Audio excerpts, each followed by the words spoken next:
Hi students. Today we are continuing with the chapter 10, the Mughal Empire after Akbar. We have already seen after Akbar his son Jahangir came to power, and after Jahangir Shah Jahan, and after the death of Shah Jahan Aurangzeb came to power. All of them were great rulers. But after the death of Aurangzeb, the Mughal rule started to decline. Now we are going to discuss what are the causes for the decline of the Mughal Empire. First of all, Aurangzeb failed to solve the problems that the empire was facing. His prolonged absence from the north weakened the administration. Frequent outbreak of revolts left Aurangzeb with no time to consolidate the empire. There were revolts from different parts of the empire. So Aurangzeb could not consolidate his empire due to these continuous revolts. His fight with the Sikhs and the Marathas and his Deccan campaign were a big drain on the Mughal treasury. The Mughal treasury became empty due to this continuous wars with the Sikhs and Marathas and also with the Deccan. Then Aurangzeb's successors were weak and ineffective. They left the affairs of the empire in the hands of their nobles and governors. Many of these governors established independent kingdoms which then became rival centers of power. Now let us discuss the cultural developments. Architecture during the Mughal period was much more grand and magnificent than during the preceding centuries. The trend of fusing Central Asian, Persian, and regional styles of architecture continued.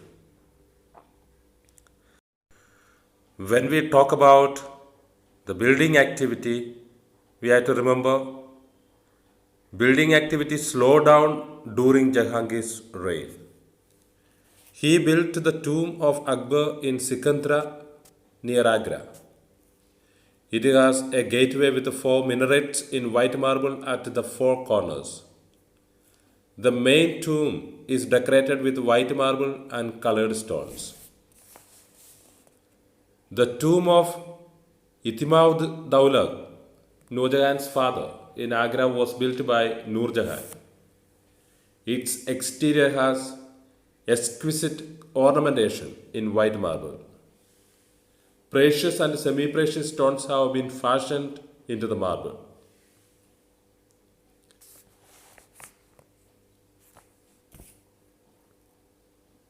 In connection with the architecture, when we talk about Shah Jahan, Mughal architecture reached perfection during the reign of Shah Jahan.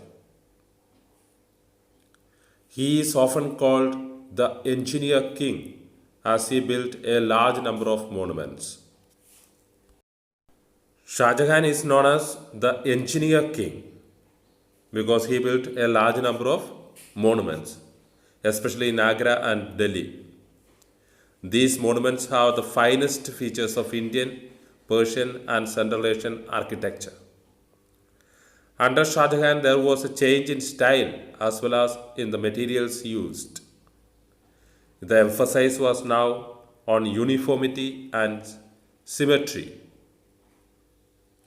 Red sandstone, popular under Akbar and Jahangir, was replaced with white marble.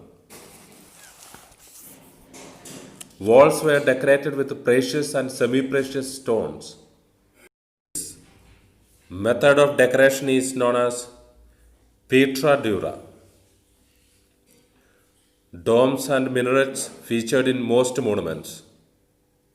The interiors had multiple columns, curved roofs, and big and small arcs. Floral motifs and calligraphic verses from the Holy Quran were used in most monuments. Shah Jahan is immortal for his most famous creation, the Taj Mahal in Agra. He built in memory of his wife Mumtaz Mahal. The monument is as tall as a 20-story skyscraper.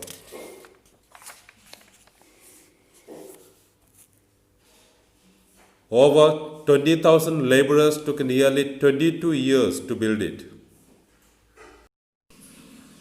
The chief architects were Ustad Isa Khan Effendi and his pupil Ustad Ahmad Lahori.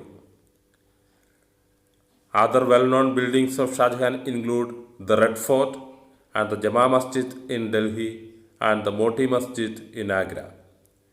The well-balanced domes, decorated arcs and tall minarets make these monuments look very striking and beautiful. Aurangzeb architectural innovations stopped under Aurangzeb. Most of his buildings were mere copies of the earlier ones. The art of painting developed most under Jahangir. He introduced some features of the European style, such as the element of perspective.